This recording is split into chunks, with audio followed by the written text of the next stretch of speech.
Bismillahirrahmanirrahim. Assalamualaikum warahmatullahi wabarakatuh.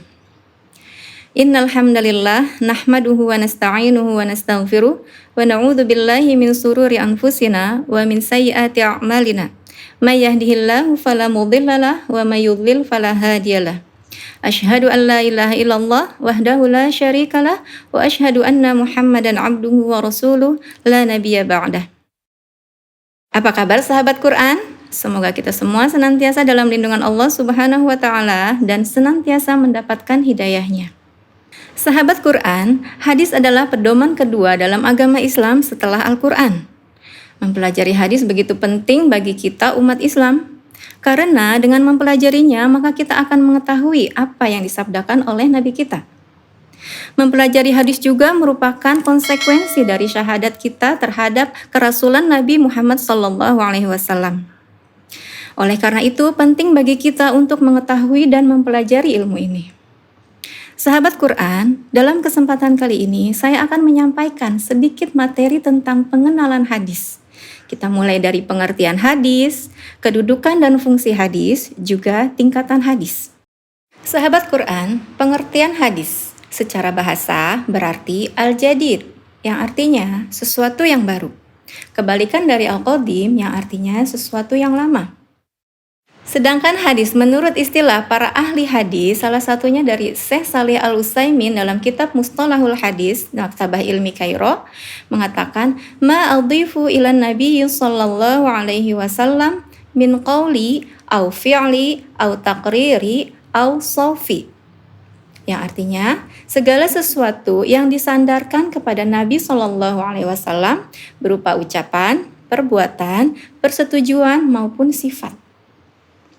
Dari definisi tersebut, dapat kita ketahui bahwa hadis adalah segala sesuatu yang disandarkan kepada Nabi Shallallahu Alaihi Wasallam, baik ucapan, perbuatan, persetujuan, sifat fisik maupun kepribadiannya.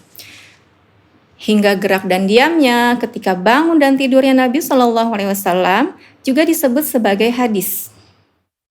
Maka dari itu, menurut para ahli hadis, pengertian ini juga mencakup setiap keadaan Nabi Shallallahu Alaihi Wasallam.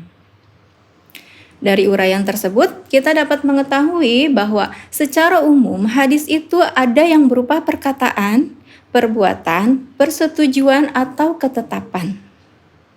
Agar lebih memudahkan dalam memahaminya, berikut contoh dari ketiga hadis tersebut.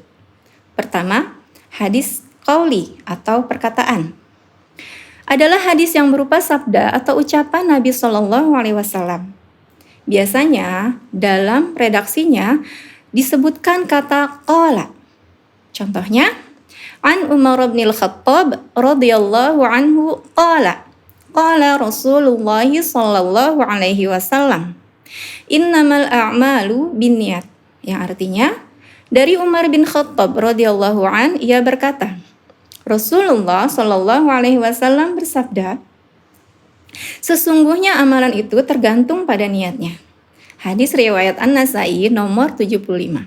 Dari hadis itu dapat kita pahami bahwa Umar bin Khattab mendengar langsung perkataan hadis itu dari Nabi Shallallahu Alaihi Wasallam. Yang kedua, hadis fi'li atau perbuatan adalah hadis yang berupa perbuatan Nabi Shallallahu Alaihi Wasallam. Biasanya dalam redaksinya disebutkan lafadz kana.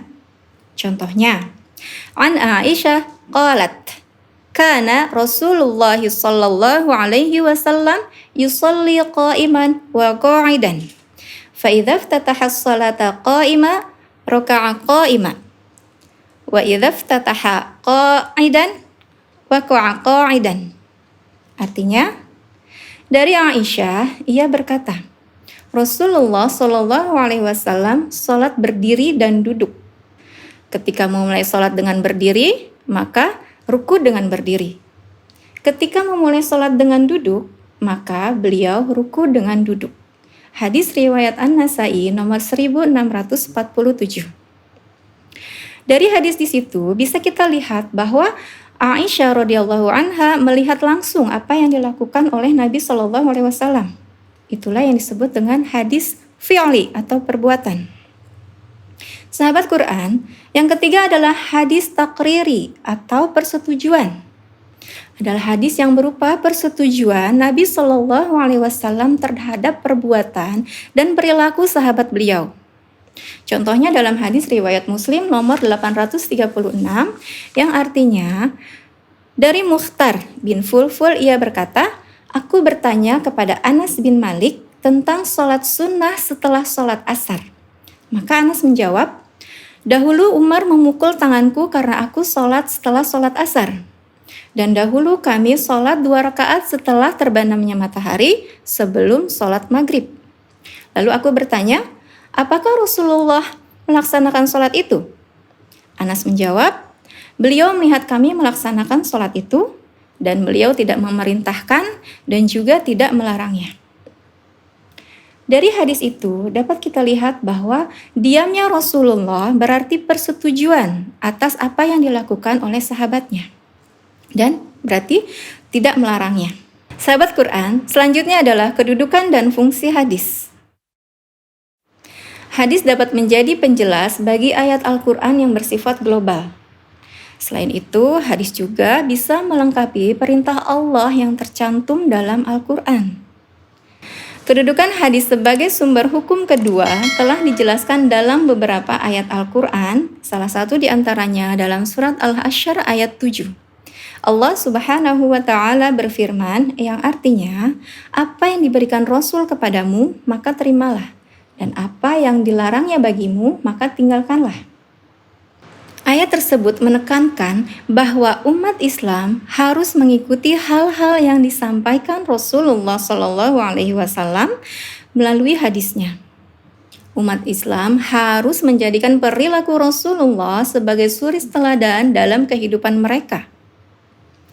Dikutip dari jurnal Fungsi Hadis Terhadap Al-Quran, karya Hamdani Khairul Fikri, ada sejumlah fungsi hadis yang perlu diketahui umat Islam, yakni sebagai berikut. 1. Sebagai bayan takrir atau memperjelas isi Al-Quran. Yang kedua, sebagai bayan tafsir, artinya menafsirkan isi Al-Quran.